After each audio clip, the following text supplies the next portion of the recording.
Hey guys, Ron here, and for years now I've been obsessed with creatures and characters that literally embody abstract concepts. I love it when a Pokemon is a literal manifestation of some kind of thing we're familiar with, like how Giratina represents the entire concept of antimatter, how Deoxys is a literal manifestation of DNA, or how Obstagoon represents the entire concept of blocking. Like this Pokemon represents just the idea of someone who blocks, both physically and emotionally. And in that vein, there are plenty of Pokemon who represent the 7 deadly sins. If you didn't know, these capital vices are a list of bad traits that, according to the church, are evil and would consume a man if indulged in excess. Conversely, they also came up with the opposite. The 7 heavenly virtues are a list of excellent traits that would make a person a pretty cool guy if they embodied them. In this video, I'm going to reveal what I believe are the 14 Pokemon that represent these sins and virtues. Since there are many candidates, I will first list the contenders and then reveal my final pick. Pretty much everything I say in this video is straight from the Pokédex. Of course, there are plenty of definitions for some of these sins and virtues, so you're gonna have to deal with the ones I settled on. Let's begin with a sin we all understand. Greed, or avarice, is the uncontrollable desire to acquire more material possessions, wealth, power, and status than one would ever need. Here are the contenders for most greedy Pokemon. You'd think Greedent would be at the top, what with its stashing berries in his tail, so many berries that they fall out constantly. But this Pokemon is slow-witted, so it doesn't notice the loss. In the end, he's just hungry and doesn't really steal that much. Alolan Raticate is literally stated to have an incredibly greedy personality. Its nest is filled with so much food gathered by the Rattata its direction that it can't possibly eat it all. Of course, Raticate is never satisfied. This is a perfect example of greed. In a vacuum, it could have taken the title, but its greed is relatively small in scale compared to other Pokemon and is kinda akin to Gluttony. Sableye digs in the ground to find precious gems that it eats. The substances in the rocks it eats crystallize and rise up to the Pokemon's body surface. It's so obsessed, it stalks Carbink. The description in the Pokedex kinda makes Sableye seem like an ostracized goblin whose addiction to gems manifested in his eyes and body becoming stone.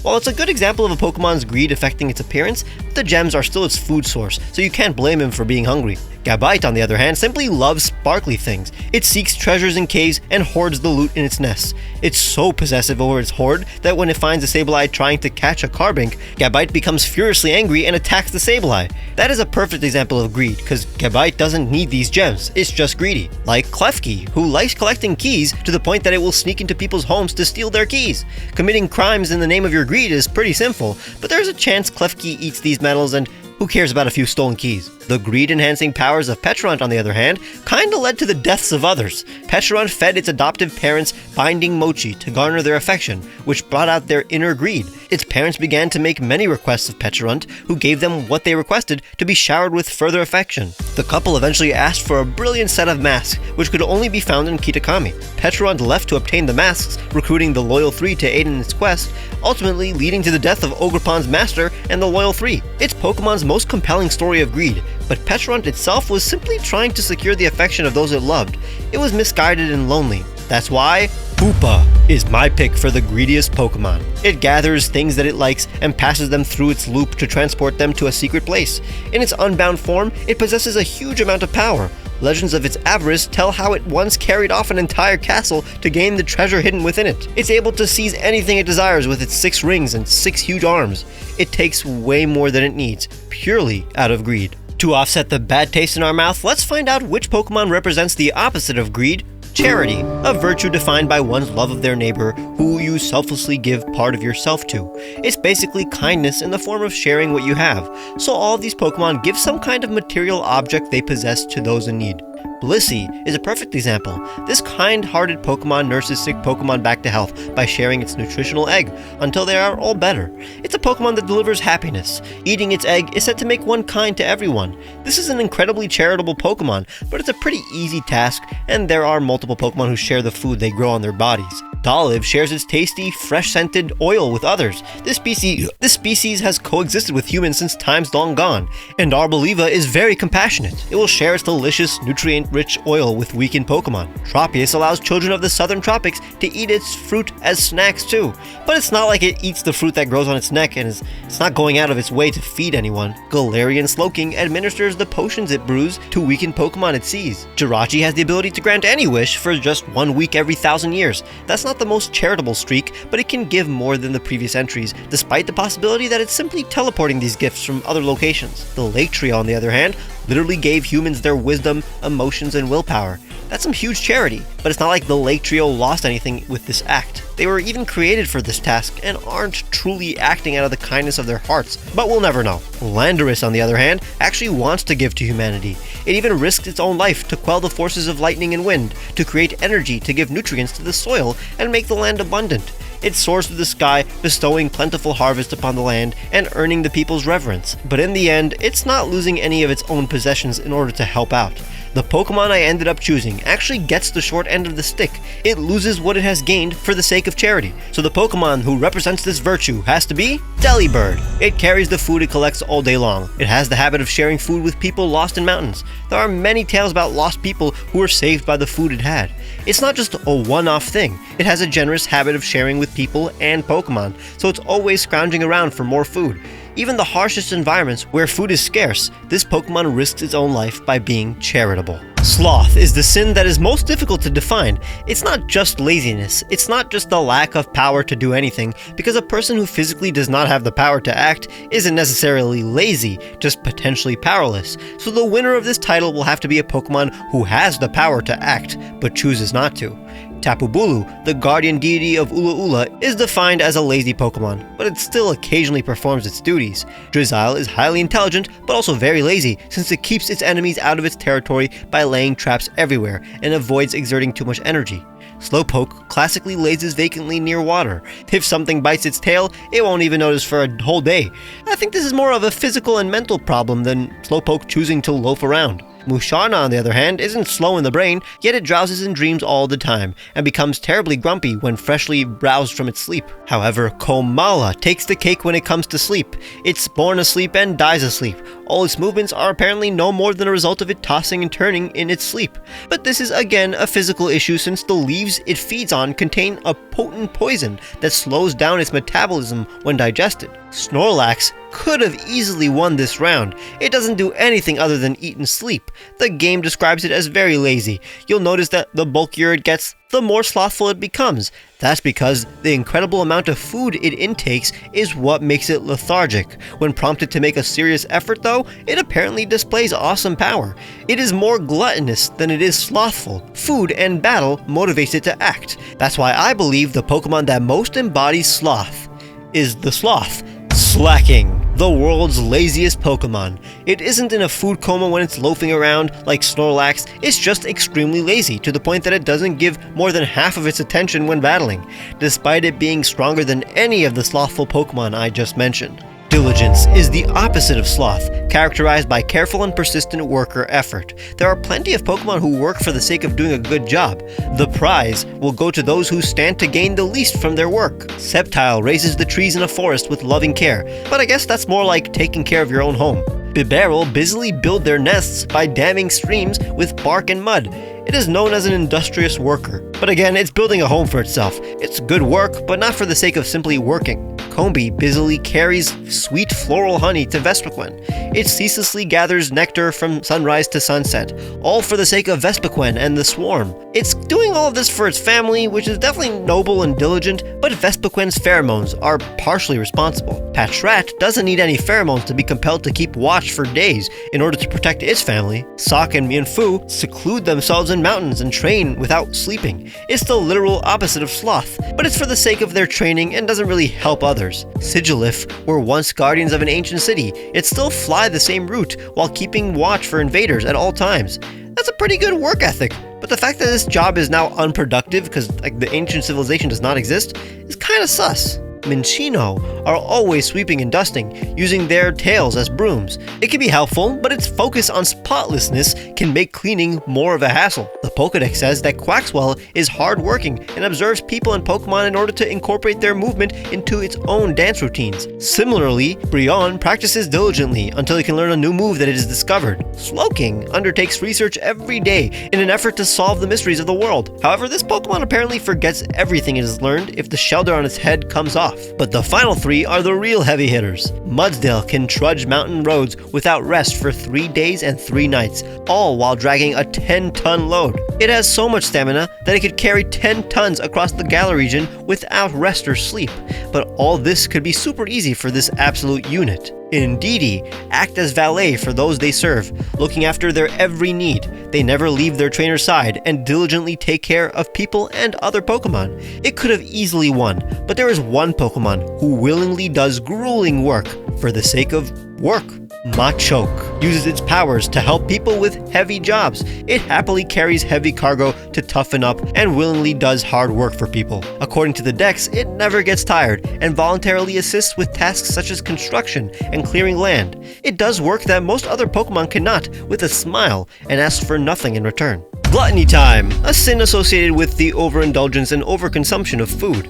Swalot's a good first example since it swallows anything whole. Once the prey is weakened, this Pokemon gulps it down whole with its cavernous mouth. It's textbook gluttony, but it's not eating all the time like our later entries. Dondozo is a glutton, but it's bad at getting food. It teams up with Tatsugiri to catch prey. Whiscash will eat anything, if it is alive. And Alolan Muck, while unexpectedly quiet and friendly, will smash its trainer's furnishings and eat up the fragments if not fed trash for a while. It's a rare case though. But Morpeko is a ripe candidate. If it isn't constantly eating the seeds it keeps in its pockets, it will get hungry immediately. Until its anger is appeased, it gets up to all manners of evil deeds. But Snorlax is obviously above Morpeko in the gluttony department. In the age of Hisui, it would appear in villages without warning and devour the entirety of their rice granaries. While its belly is full, it becomes too lethargic to even lift a finger. It will eat anything, even if the food happens to be a little moldy. It never gets an upset stomach. Snorlax could have won the title if in Generation 7 Game Freak didn't create the literal embodiment of gluttony.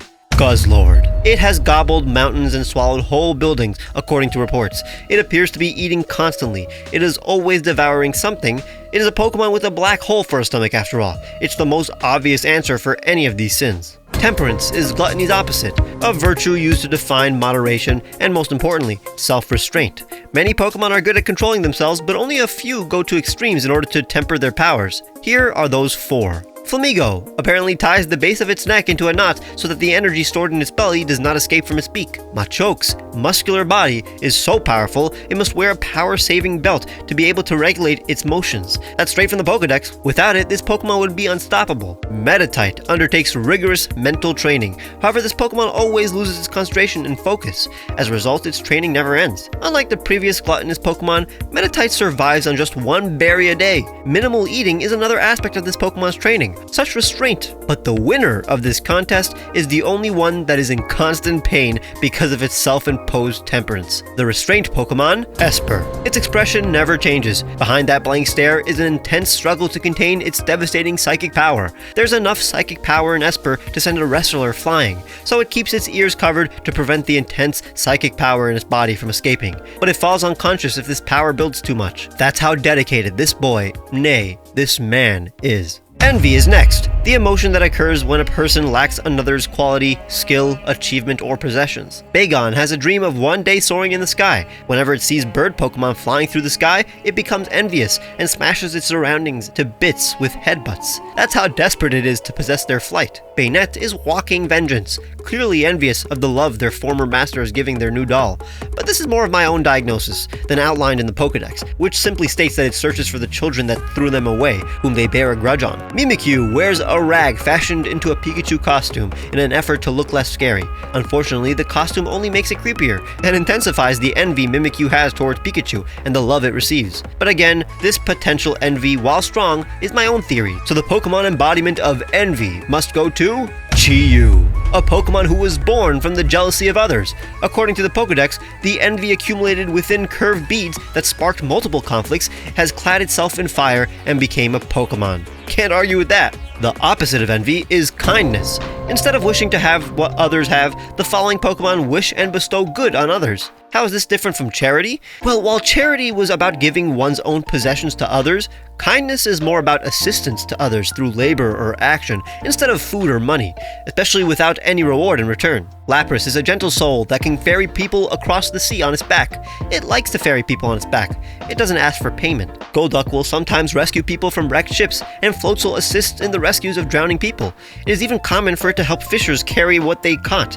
but Dragonite is said to constantly fly over the immense seas and rescue drowning people. But how about Pokemon who aren't only kind in extreme cases? Absol warns others of impending danger and also protects fields. Milotic is said to arise from the depths of lakes to calm violent hearts, and Shaman can dissolve toxins in the air to instantly transform ruined lands into a lush field of flowers. Shaman appears and covers the withered land with flowers, but possibly only when people pray to it. It's kinda similar to Togekiss, who, yeah, visits peaceful regions and brings them gifts of kindness and sweet blessings, but it will never appear where there is strife. You know, when people actually need help. Gardevoir, on the other hand, will try to guard its trusted trainer with its life. It will dedicate itself to defending a master it has come to adore. If this trait was offered to all people, Gardevoir would have been the #1 pick, like how Alomomola gently holds injured and weak Pokemon in its fins, as its special membrane heals their wounds.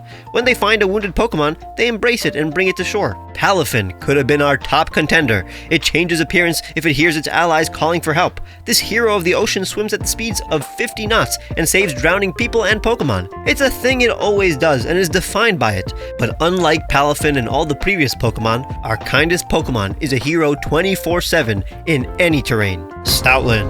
With this wise Pokemon, there could be no concern that it would ever attack people. Some parents even trust it to babysit. It rescues people stranded by blizzards in the mountains, and even excels at rescuing people stranded at sea. It is truly the goodest boy. Wrath is pretty self-explanatory. It's anger incarnate, just uncontrollable emotion towards any sort of provocation. Tauros is not satisfied unless it's rampaging all the time. If there's no opponent for Tauros to battle, it will charge at thick trees and knock them down to calm itself. Dodrio's 3 heads express joy, sorrow, and anger. Salamence becomes uncontrollable if angered. It loses all sense of itself and destroys everything around it. The destruction will continue until Salamence has tired itself out. But Gyarados is brutally vicious and enormously destructive, known for totally destroying cities in ancient times. It doesn't calm until it has burned everything down. 1 month is its rampaging record. There are a slew of stories about villages that were destroyed by Hydreigon. It bites anything that moves. It is very intelligent, but it thinks only of destruction. But according to the Dex, there is a theory that Hydreigon only grew ferocious because people in times long past loathed it, considered it to be evil, and attacked it relentlessly. Galarian Darmanitan Zen mode could easily be #1, because the most wrathful are those whose anger hurts themselves, and Zen mode Galarian Darmanitan won't stop spewing flames until its rage has settled, even if its body starts to melt. But that's just a temporary form. The most wrathful Pokemon is none other than Primeape. It is always outrageously furious. If it gives chase, it will tenaciously track down the target no matter how far. It grows angry if you see its eyes, and it gets angrier if you run. If you beat it, it gets even madder. It stops being angry only when nobody else is around. It will never forgive opponents who have angered it. Even after it has beaten them down until they can't move, it never ever forgives. Literally just reading those Dex entries was enough explanation. Patience is the virtue that subdues wrath. The ability to endure difficult circumstances in the face of delay or provocation, especially without succumbing to anger. Stunfisk conceals itself in the mud and waits, and Cacturne will follow weary travelers in a ragtag group, biding their time, waiting for the traveler to tire and become incapable of moving. Gumshoos patiently stakes out its prey's location, but it's always snoozing by nightfall and even loses control of itself and pounces when it spots its favorite meal, Rattata. In these cases, the Pokemon are simply hunting, so nothing too valiant. Kecleon camouflages its colors to hide, but if no one takes notice of it for too long, it will pout and never reveal itself. That's real commitment to the bit. Xatu stays still and quiet because it's seeing both the past and the future at the same time.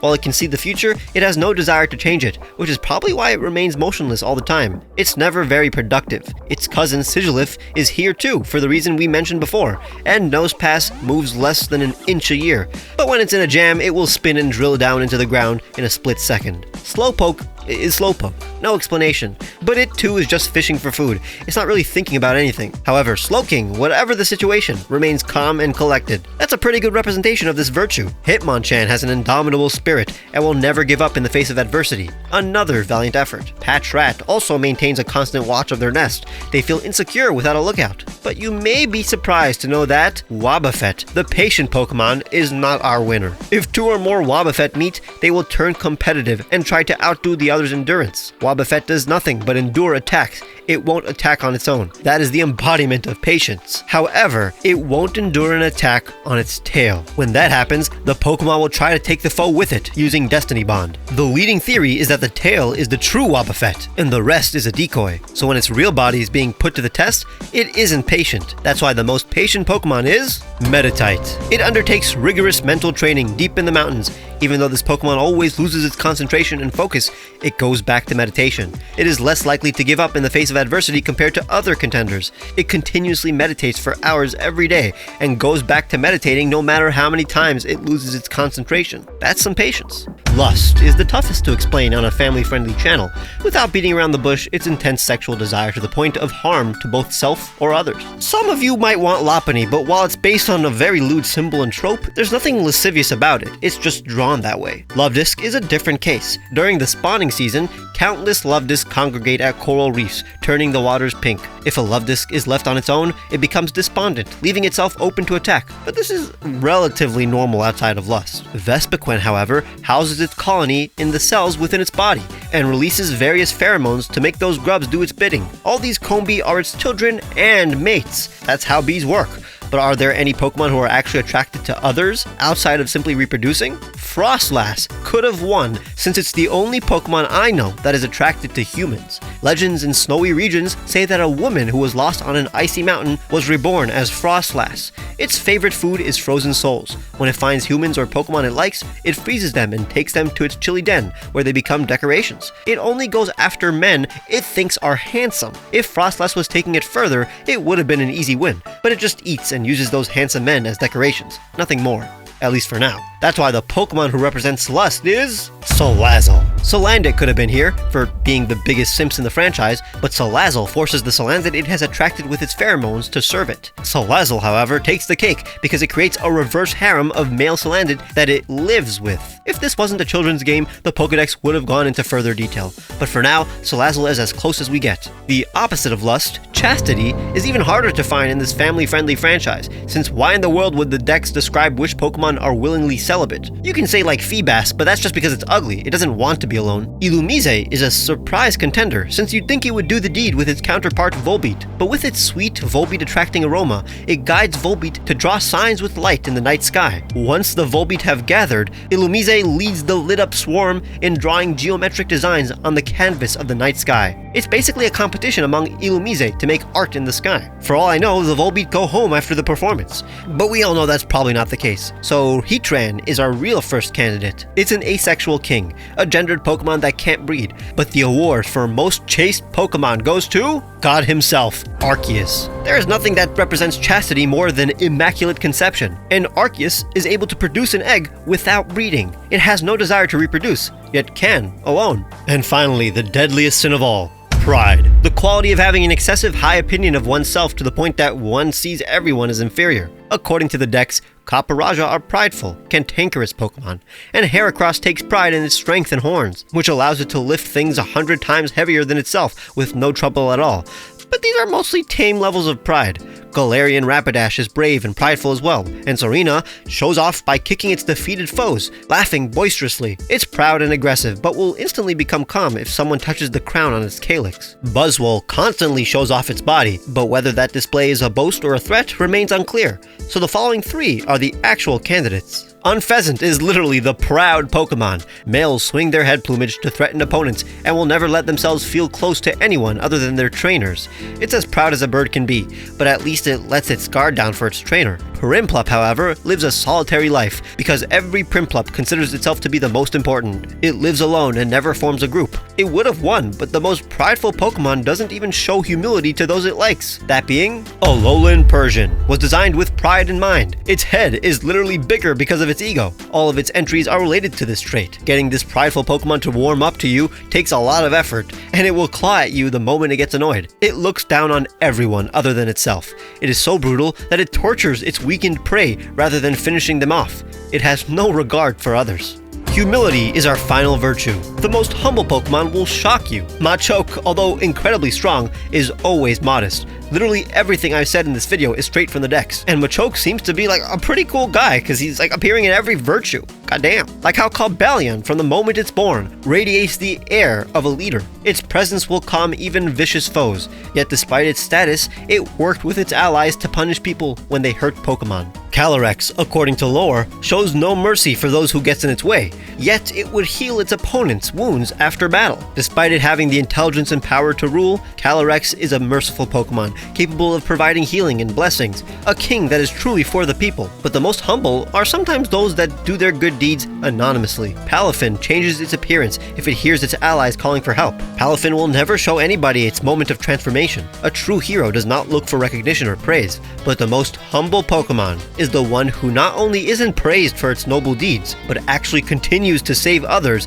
despite being shunned by humanity. Let's finally honor the most humble Pokemon, Absol. Every time Absol appears before people, it is followed by a disaster, such as an earthquake or a tidal wave. As a result, it came to be known as the Disaster Pokemon. It was mistaken as a Doombringer, which fed a hatred of it. It was driven deep into the mountains. In actuality, this Pokemon possesses a calm disposition and warns people of any crisis that loom. It protects fields, dislikes conflict, and warns people of disaster, so one ought to be grateful for it. And I would be super grateful if you leave a like and subscribe for more videos like these. Check the description for the music I used, the t-shirts I made for you guys, and my Patreon where you can get cool rewards like seeing my videos days early, which you can also do by clicking the join button and becoming a member. Make sure to follow me on Twitter where I show sneak peeks for many videos of mine like this one. And I'll see you guys very soon.